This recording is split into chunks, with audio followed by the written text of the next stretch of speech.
கார்த்திகை மாசம் வந்துட்டாலே ஐயப்ப பக்தர்களுக்கு ஒரு உற்சாகம். கார்த்திகை மார்கழி 2 மாசம் விரதம் இருந்து கார்த்திகை 1ஆம் தேதி அன்னைக்கு துளசி மாலையை முறப்படி அணிந்து கொண்டு 2 மாச காலங்கள் கடுமையாக பிரம்மச்சரியத்தை அனுஷ்டிச்சு 2 வேளை குளித்து 2 வேளை ஐயப்பனுக்கு பூஜை பண்ணி சரணங்கள் சொல்லி நமஸ்காரம் பண்ணி ரொம்ப சுத்தமான வஸ்திரத்தை அணிந்து கொண்டு உணவு வகைகள்லாம் ஜாக்கிரதையாக எடுத்துக்கொண்டு மாம்சாதி உணவுகள்லாம் விலக்கி இப்படி கடுமையான விரதம் இருந்து சந்தோஷமாக பஜனைகள் செய்து ஐயப்ப பஜனைகள்லாம் செய்து பூஜைகள் 18 படி பூஜையெல்லாம் செய்து இந்த மாதிரி 2 மாசம் பாரதம் முழுவதும் அப்படி உற்சாகமா இருக்கும். எங்க பார்த்தாலும் ஐயப்ப பக்தர்களுடைய ஆரவாரம். ஐயப்பன்கிறவர் சாஸ்தா அப்படின்னு பேர் அவருக்கு. பரமேஸ்வரனுக்கும் ஸ்ரீமன் நாராயணனுக்கும் அவதரித்ததான தெய்வம் ஐயப்பன்னு சொல்லக்கூடிய சாஸ்தா.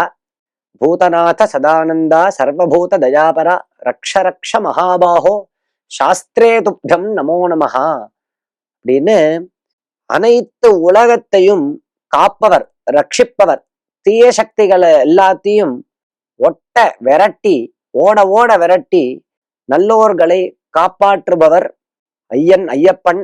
சாஸ்தா சாசனாத் திராயதே இது சாஸ்தா அப்படின்னு. சாசனம் அப்படின்னா கட்டளை. இதுவே என் சாசனம் அப்படின்னு சொல்றாளே, கட்டளைன்னு பேரு. கட்டளை போட்டு நல்வழிப்படுத்துதல், அதுக்குதானே சாஸ்திரம்னு பேரு. நம்மளுக்கு ரூல்ஸை கிரியேட் பண்ணி அந்த ரூல்ஸை ஃபாலோ பண்ண வச்சு அதன் மூலமாக நம்மளுக்கு சகல க்ஷேமத்தையும் உயர்வை ஏற்படுத்துறதுக்கு தான் சாஸ்திரம்னு பேரு. அந்த சாஸ்திரத்தையே கூறியவர் சாஸ்தா அப்படின்னு சொல்லக்கூடியதான ஐயப்பன். பரமேஸ்வரன் அப்படின்னு மகாதேவனை சொல்றோமே, பரமேஸ்வரனை நாராயணனை சொல்றோமே, அப்படி 2 பேருக்கும் புத்திரனாக அவதரித்த ஒரு தெய்வம், கண்கண்ட தெய்வம் ஐயப்பன். அவனை குறித்து விரதங்கள் முறப்படி இருந்து சபரிகிரீஷன்னு சபரிகிரியில இருக்கக்கூடிய ஐயப்பனை போய் தரிசனம் பண்ணி ஜோதியை தரிசனம் பண்ணி அப்படி பகவானுடைய அனுகிரகத்தை எல்லாரும் அடையணும்.